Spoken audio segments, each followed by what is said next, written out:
Drilling is the use of steel pipes of different thicknesses to drill into the ground. The end is a rotary drill, which uses a drill jack and drill rod to achieve excavation. Digging down by rotating.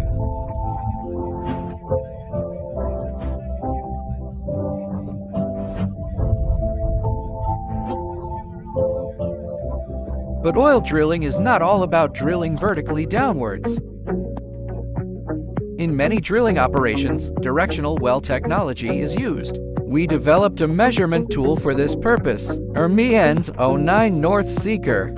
Only 120 millimeters long and 30 millimeters in diameter, and can be installed behind the drill bit. North seeking accuracy is as high as 0.25 sec1. Output pitch, roll, and azimuth data. Has an operating temperature of 51 to 5. Can withstand strong shock and vibration to ensure stable data output. With it, you have the initiative in drilling.